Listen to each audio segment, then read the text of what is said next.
après-midi, on vient faire un tour, rencontrer Gilles Nadon, qui est le directeur général, on peut dire, de Veolia à Témiscamingue. Superviseur. Superviseur. Gilles, Veolia, c'est quoi premièrement? C'est un service à l'environnement, mais ça fait quoi? Ça fait du nettoyage industriel, comme dans l'usine à Tembec, ou en ville, les systèmes d'égout, des blocages à les maisons privées, surtout du lavage à haute pression, qui est 15 000 livres de pression d'eau. Puis les vacuums, ben ça, c'est pour nettoyer les égouts, pomper le sable, tout ce que c'est qu'il y a dans les pluviales, puis ces affaires-là.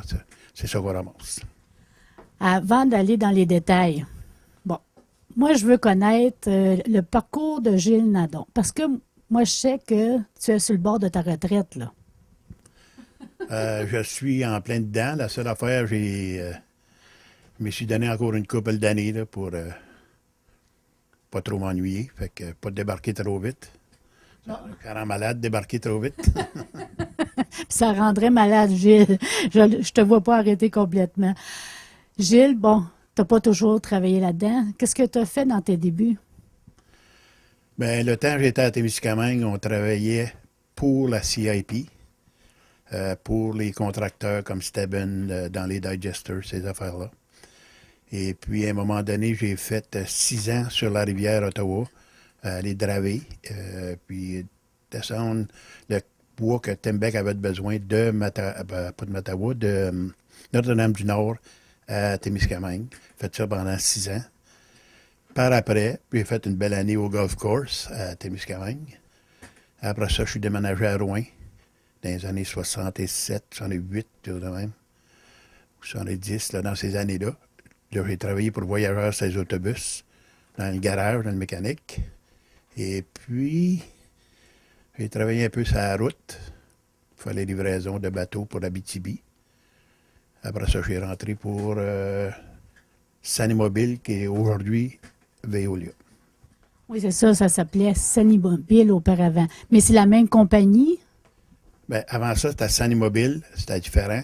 C'était acheté par Onyx, que Onyx et Veolia sont la même personne. Mais juste à Sanimobile, c'était une compagnie à part. Comme on pourrait dire Bell et Télébec. Veolia et Onyx, c'est à peu près la même chose. Pas mal. Ouais, c'est pas mal dans le même principe. C'est Veolia puis Onyx, les deux. Mais Sanimobile, ça, c'était complètement en dehors de Veolia, ils ont acheté Sanimobile. Quand tu as commencé pour Onyx, dans le fond, tu n'as pas commencé comme superviseur. Il fallait que tu saches un peu le métier. Oui, j'ai fait de l'année 90, j'ai fait la première année dans les opérations. La 92, j'ai fait un peu de supervision. Puis dans l'année 92 aussi, j'ai tranquillement descendu à Témiscamingue. Ils m'ont transféré ici.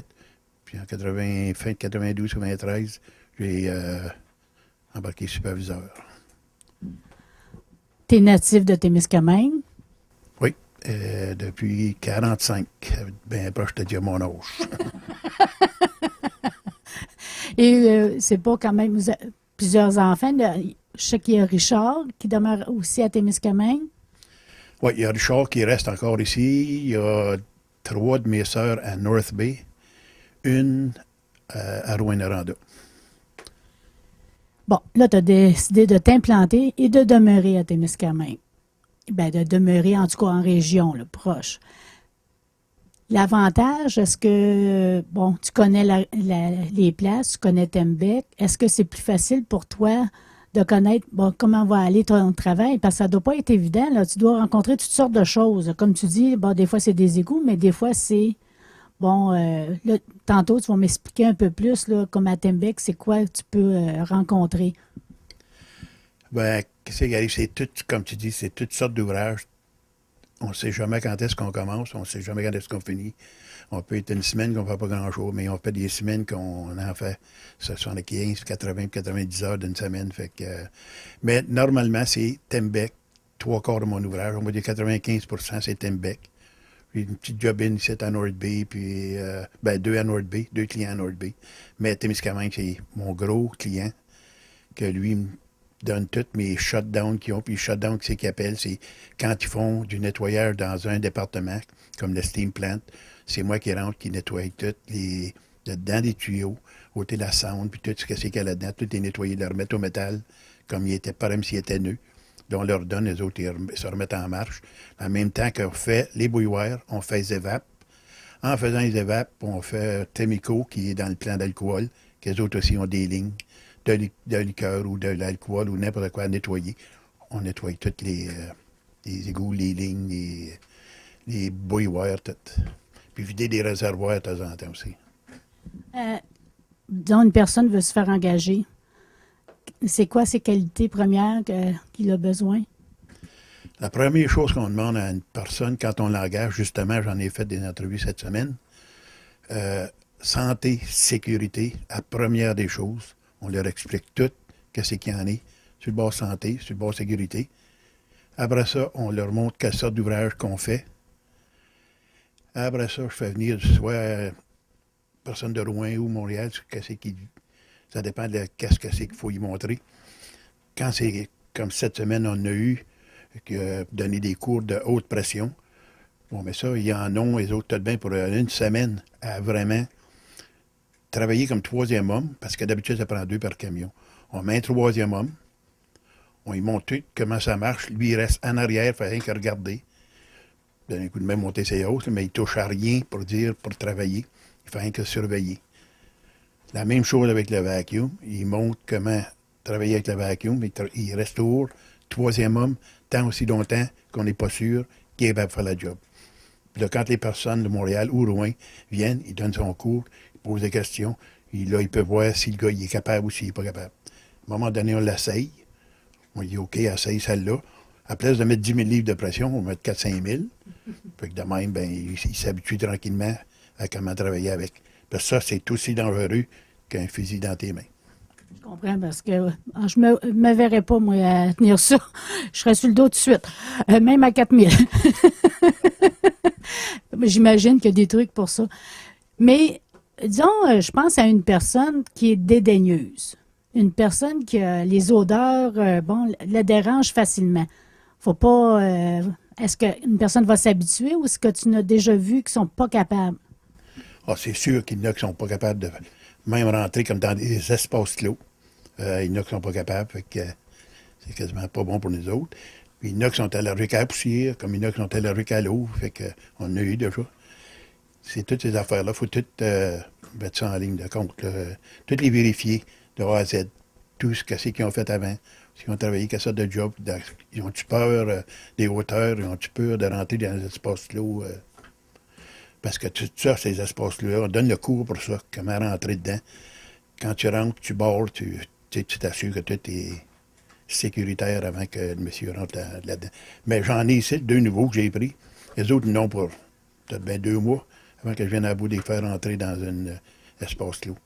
Espace clos, ça peut être n'importe quoi. Un réservoir, ça peut être un trou dentaire qui est assez creux, qui est espace clos. Fait que faut tout leur expliquer ça à mesure que ce monde-là avance.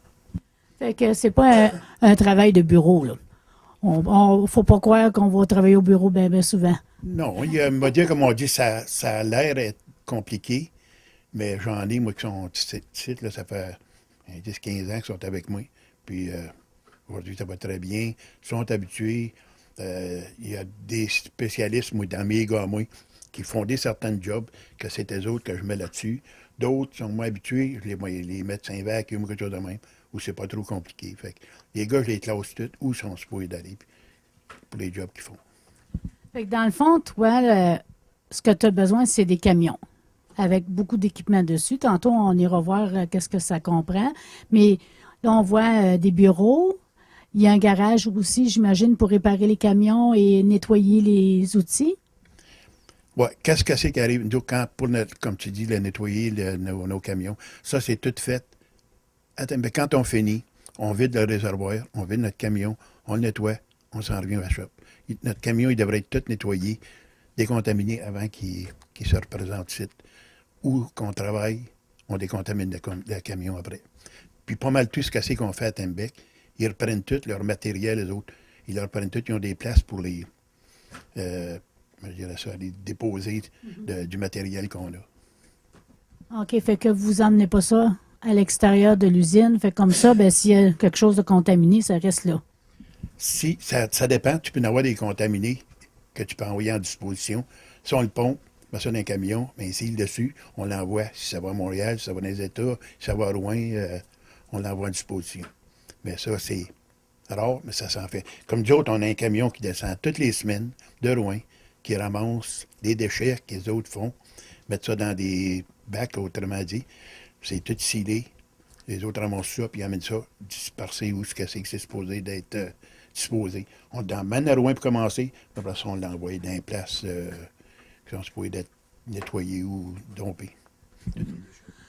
Fait que les gens, il ne faut pas qu'ils se mêlent. Vous autres, c'est vraiment côté industriel. Vous ne faites pas des tanks septiques, puis tout ça, là. On en faisait déjà, mais vu qu'ils n'ont pas de système à Témiscamingue ou à Kipo, qui parlait de Ben en mettre un, là, mais ils n'ont pas le système site, on est obligé d'aller domper à Val-d'Or. Fait que le prix, comme quadruplé, là, fait que le monde n'est pas intéressé par tout. North Bay, ben, ils ont des permis à acheter. Les permis sont très élevés. Ça doit être une affaire de 10 000, c'est pas plus, pour un permis pour venir au Québec. Fait qu'ils ne sont pas intéressés, les autres non plus. Je pense qu'il y a un monsieur dans le bout de Notre-Dame-du-Nord, je pense qu'il en fait. J'y ai laissé parce que moi, ça coûte les yeux de la tête, disons, en français. Là. Oui, oui. Bon, on va visiter un peu la shop en beau québécois. Gilles, ça, c'est un des deux camions. Oui, ça, c'en est un de nos gros qu'on vient d'avoir, il n'y a pas trop longtemps. C'est quasiment c'est le plus récent qu'on a. Et puis ça, il appelle ça un super sucker, qui veut dire, lui, il siphonne de la poussière, de la gravelle, n'importe quoi de sec. Peut prendre de l'eau, mais c'est pas vraiment son département à lui. C'est bien plus dans le sec, dans la gravelle, dans les sourds, ce que c'est qu'il peut avoir un peu d'humidité, ça ne fait rien. Parce que ça, c'est qu'est-ce qu'on voit ici, là, le gros réservoir là. Ça, c'est un cyclone. Ça ramasse la poussière. Si vraiment on fait de la poussière, ça se ramasse là-dedans pour pas que ça y aille dans mon blower qui appelle la pompe, pour que ça s'en aille là-dedans. Fait que c'est tout filtré ici. Après ça, la pompe, elle marche. Fait que ça, c'est comme les grosses. Ça serait une super balieuse comme on voit dans les annonces avec un cyclone, là. C'est exactement ça. C'est la même chose. Ça marche le même principe. Lui, il fait son vacuum. C'est là-dedans, dans le réservoir, que tout, où ce que c'est que ça se ramasse, le gros réservoir ici en arrière. C'est là que tout tombe là-dedans. Après ça, comme je te dis, ça, c'est des cyclones pour filtrer ton matériel. Puis après ça, en arrière, on a une porte qui rouvre, dompée par un 10 roues, un camion 10 roues, pour domper ton matériel ou quoi que ce soit. Fait que c'est Mais ça, là, ça peut contenir en sein, s'il vous plaît, parce que 3500 gallons que ça contient. 3500. Gallons que ça contient de liquide. Fait que ça peut ramasser, faire nettoyer ma cour pas mal, ça. Celle-là, puis tu as bien ton voisin, une couple de tes voisins. Mais ça, on voit ça, j'imagine, comme dans les égouts, tu disais, hein, que tu étais obligé de ramasser de la gravelle, mais où est-ce que ça t'arrive de ramasser du sec comme ça? Le sec, c'est ici, on va dire, on va dans, comme sur le long des routes. Le printemps, le sable coule dans les rues, tombe dans les sourds. Ton sourd, il est bien plein de sable. Fait que lui, ici, avec le boom qu'on voit en haut, le grand morceau ici, la hausse ronde, ça se tasse. Ça, tu peux tasser ça, puis tout opéré à hydraulique. Là, ça descend, ça va dans ton égout, ça le vide, tu le ressors de là, tu t'envoies à ton autre, et ainsi de suite, d'un à l'autre. Mais ça marche tout hydraulique, tout, les gars opèrent tout avec des manettes. Ça veut dire que ça prend au moins 2 hommes, parce qu'il faut qu'il y ait un conducteur. Puis est-ce que c'est le même qui s'occupe de l'hydraulique ou? L'opérateur qui chauffe le camion, lui opère son camion, c'est lui qui opère tout. Son helper, il va lui donner un coup de main à monter ses hausses, à aller tenir la hausse en arrière, travailler avec. Lui, il travaille les manettes, puis l'autre. Les deux, faut que tu sois deux, travailler les deux tours ensemble. Puis autour, quand ils pompent de même, ils pompent dans un trou, ils n'ont pas besoin de sécurité après notre hausse. Mais si jamais qu'on travaille sur un plancher, on a des équipements spéciaux qui est sécuritaire, que s'il arrive de quoi, fin de tirer sa corde, tout arrête. Fait que ça, c'est toutes des affaires qu'il faut savoir avant qu'on commence notre n'importe quel job. C'est bien, on va faire le tour. Fait que ça, oui, c'est long-là. Ça, c'est pour... Quand on travaille, ça, il faut installer ça tout le tour des camions. Tous ces cônes-là. Ah, les petits cônes, là, comme sur la route, là. Il y en a 8, il faut les mettre toutes les 8 alentour des camions. Ça, c'est notre chef, bureau-chef qui nous dit ça. Tu n'as pas le choix, c'est ça, ça en a 8, tu les mets les 8. Gilles, est-ce que ces camions-là sont équipés, tu vois, comme des camions qui mettent comme des pieds pour les rendre solides, pour pas que ça bouge. Est-ce que ça, c'est équipé de la même façon? Non, lui, il ne force pas pour élever de quoi de pesant. Lui, il fait que siphonner. Fait que non, tu n'as pas besoin des marchepieds pour les tenir à terre, là, comme des stands hydrauliques qu'ils appellent, des marches. Ça, il n'y a pas besoin de ça pantoute. Fait que... Parce que là, on ne voyait plus le visage, là, c'est rendu juste le dos. Ben oui. Mais même si tu bouges ton grand bras, puis ça a l'air quand même assez lourd, ça déséquilibre pas le camion du tout. Du tout. Ça dérange pas pantoute. On peut le tasser. Puis si on passe assez loin, c'est pas si pesant que ça. Parce que lui, c'est une moyenne bébelle. Tu verras pas ça à l'envers de même. Non, on n'a pas besoin de pattes, lui, pour le tenir. Hey, avec l'essence puis le fuel, maintenant que le prix s'est rendu, ça doit coûter un bras et deux pour le remplir, ça. Ah, c'est pas... c'est sûr que c'est là que les compagnies jouent avec les prix. Quand il y a des augmentations, c'est à cause de ça, le pétrole, puis les coûts d'opération, puis tout. Fait qu'à un moment donné, ça remonte. Puis quand il dit, tabarouette, donc bien cher, il faut suivre selon les coûts de la vie. Fait que, Parce qu'un camion comme ça ne doit pas coûter 5 cents non plus. non, moi dire comme on dit, un demi-million, c'est pas loin. C'est pas moi qui vais l'acheter demain matin. Un coup qui est tout équipé, 400, ben, proche de 500 000 piastres, les équipements qu'ils ont chaque. Est-ce que ça prend un permis spécial pour conduire ça? Ça prend à tour une classe. La classe 3 peut faire, mais la classe 1, c'est là que c'est parfait. Mais classe 3, le gars peut chauffer ces camions-là. En ce moment, tu as combien d'employés qui travaillent régulièrement? Là, je suis rendu à... J'en viens d'en engager 2 autres. Je suis rendu à 9, là. 9 employés. Et est-ce que, bon, comme tu dis, il y a des temps tranquilles. Il y en a là, qui se cachent, là, qui viennent d'arriver, probablement l'autre camion. On pourra avoir le deuxième camion, parce que c'est différent. Il n'y a pas la même fonction que celui-là. Non, l'autre, ça l'est la haute pression, que je te disais, qui fait le nettoyage des tuyaux, des bouilloires, tout ça. Ça en est un qui devrait arriver bientôt. Lui est complètement différent de ça. Complètement différent. Parce que ça ici, ça en est un, Super Sucker. J'en ai un autre qui fait encore du vacuum.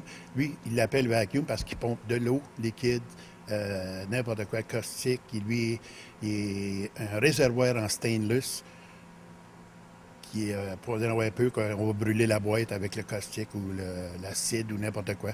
On peut les faire. Puis on a des boyaux qui sont pour pomper l'acide, puis d'autres pour pomper juste la poussière ou le liquide ou quoi que ce soit. Ça prend les hoses qu'on a besoin pour ces camions-là, pour les jobs qu'on fait. Avant que le camion arrive, pourrais-tu me montrer l'équipement que tu dois porter, disons, là, c'est un endroit qui est plus dangereux, disons, plus toxique? J'imagine que vous devez avoir des masques. Oui, OK, ça, je peux même t'en faire habiller un. Je pense que ça va faire à Jacques, tiens. On va lui passer à la balle. On va l'appeler, là, puis on va le faire habiller. Parfait. Bon, on va suivre Jacques, ça ne sera pas long.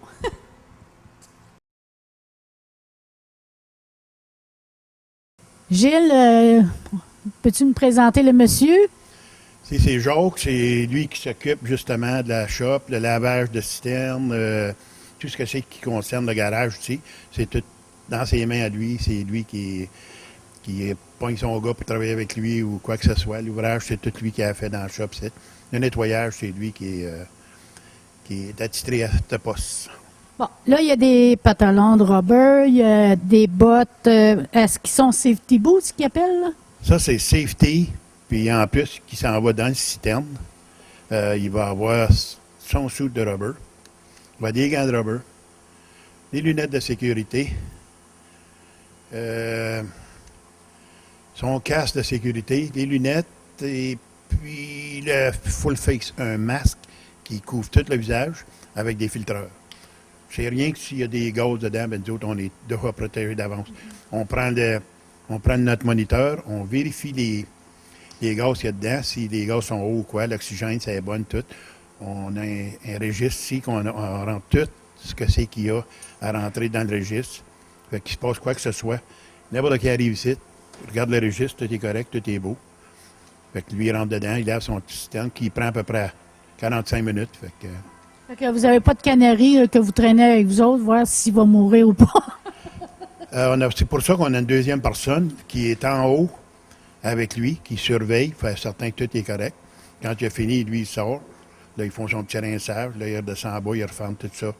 Mais il y a toujours une deuxième personne qui le surveille, que ce soit... Aussitôt qu'il rentre une personne, la deuxième est en haut. Il ne faut pas qu'il débarque d'en haut tant qu'il n'est pas fini. Les deux, si tu remarques, ils ont toujours des harnais. Lui, il en a un harnais, quand il rentre en dedans, il est attaché avec notre câble d'acier en haut. L'autre, il est attaché après le mur, après le beam qui traverse. Fait que s'il tombe, bien, il ne peut pas aller loin, il va tomber qu'à 3-4 pieds. Mais lui, il est attaché, fait que si jamais il y a de quoi, on n'ira pas dans le réservoir pour aller le chercher. On va virer le winch, on va le sortir. Ça devrait être correct. C'est quoi qu'il y a à l'arrière du harnais, là? Il y a un... OK, c'est comme son attache... Ça l'est l'attache sécuritaire. Lui, il s'attache après ça. On met ça parce que, qu'est-ce qui arrive, l'autre, c'est trop proche. Puis il a de la misère à s'attacher, puis avec celle-là, il est capable. C'est rien qu'une extension qu'on a mis. Mais il s'attache après ça. C'est avec ça qu'on va le sortir, ça, puis le winch en haut. OK, t'es pas mal cute, Jacques. J'ai mangé de l'ail, tu senti? Non, non, c'est pas vrai. Mais ça doit être quand même pas lourd, c'est en caoutchouc, mais quand même avec le harnais, les bottes. Est-ce que tu sais à peu près combien de livres? Oh, mon doudou, ça n'a jamais été pesé, mais pour moi, Mais 5-6 livres, 7 livres. fais donc un petit tour d'horizon à mon beau Jacques, là, qu'on voit comme la parade de mode. Ouais. Lui, il est grand en plus, fait que faut vraiment que tu te protèges. Hein? Est-ce que tu as de la difficulté à respirer? Du tout, c'est fait pour ça. Je ne sais pas si on a bien entendu. Tu peux l'enlever ton masque pour qu'on comprenne ce que tu dis. Ça ne sera pas long. Gilles, est-ce que tu as déjà porté ça? Parce qu'au début, tu as travaillé toi aussi avec le masque. Oui, j'en ai porté surtout les suits d'Oiler. Les full face, un peu moins, parce qu'on travaillait pas mal dans les ouvertures à l'extérieur, dans les chantiers. Dans les espaces clos, j'en ai pas fait bien. Le full face, je pense que je n'ai jamais mis un. Mais on a suivi tous les cours pareils pour les porter. Fit test qui appelle ajuster ton masque à ton visage à toi. On a tous passé ces tests-là, même moi-même, comme les autres, pour le full face qui est ça. Le demi-masque qui est juste pour le nez et la bouche. Et puis, tu as le Scott Air Pack qui marche avec l'air respirable. Ça, c'est comme les pompiers, j'imagine. Exactement, oui. C'est le même principe. Jacques, est-ce qu'au début, tu avais de la difficulté à travailler avec ça? Non, c'est une habitude. C'est pareil comme avoir des lunettes ou c'est la même chose. On va laisser Jacques continuer son travail. Mais là, j'aimerais ça voir le deuxième camion, à quoi il sert au juste. OK. Ça, je pense qu'il est dehors en arrière. On peut aller dehors. On va avoir de la belle clarté là. Fait que peut aller t'expliquer ce que ça donne, ça, dans le camion. Ou Parfait. Gilles, celui-là, c'est le petit siphonneux. Non, Non? non. Celui-là, c'est lui qui fait la haute pression. C'est lui qui nettoie les bouilloires, les lignes d'égout, tout ça. Lui, ça l'est le camion qui travaille à 15 000 livres de pression d'eau. Fait que, on dit ouf, mais n'importe qui, toi-même, tu seras capable de le tenir parce que c'est le jet d'eau qui te donne ta pousse. Fait que plus ton jet est petit, moins que ça pousse sur tes bras. Tu peux tenir ça une main, puis... mais, on va dire comme on dit, c'est des bébelles que tu veux pas laisser n'importe qui partir avec ça, parce que c'est très dangereux. C'est comme avoir une carabine, comme je te disais, dans les mains. Et puis, c'est lui qui fait tout le nettoyage des égouts, les bouilloires, les évapes, tout ce que c'est qu'il y a un tube, on le nettoie. Fait que, donc, il faut qu'ils apprennent vraiment à travailler avec ça parce que c'est même dangereux. Là. On parle de plusieurs milliers. Peut faire des trous, là, dépendamment de ce qu'il y a en avant. Là. Ça, si je peux mettre un 4x4, puis il m'a le coupé direct en deux. Par exemple, s'il n'y avait rien. Oh, tu ne veux pas nous laisser ça des mains? Non, non. Je ne devrais pas te faire enrager. Non, c'est pour ça que le monde qu'on engage, ils peuvent être une semaine, 2 semaines, ça prendra le temps qu'il faut. Santé, sécurité, première des choses. Après qu'on est certain qu'il s'est opéré, qu'il a tout compris ce que ça veut dire, ce camion-là, on l'essaye tranquillement à basse pression, autrement dit neuf, pas 9, mais 6, 7 000 livres, tranquillement. Puis là, à un moment donné, il vient qu'il poigne le feeling. Là, oui, si on peut le laisser aller, puis... Puis on veut pas que n'importe qui embarque puis joue avec ça. C'est pour ça qu'on a approché les cônes. Pour ça, tu mets ça tout le tour aussi du camion, hein? Ça, oui. Tout camion non 8, on les met tout le tour, les 4 coins. Après ça, bien, vu qu'on a ça ici, les marches, on les met en arrière, on les met en avant. Pas personne approche à peu près à 10 pieds dans tout ce que c'est qu'on travaille, puis des camions, que le monde s'y tienne assez. Parce que, mon Dieu, même quand la pompe elle marche, s'il y a de quoi qui lâche en arrière, ça peut faire un ça par ça. Je ne dis pas qu'il pourrait se blesser, là, mais c'est pas des places à venir se promener. Fait que c'est pour ça qu'on barricade autant qu'on est capable. La sécurité et la santé avant tout. Santé, sécurité, c'est les 2 premières choses qu'on dit à la personne qu'on engage. Suis ça, puis tu cours une chambre à ta job. En tout cas, ça nous éclaire un peu plus ce qu'est Veolia. C'est quoi votre travail?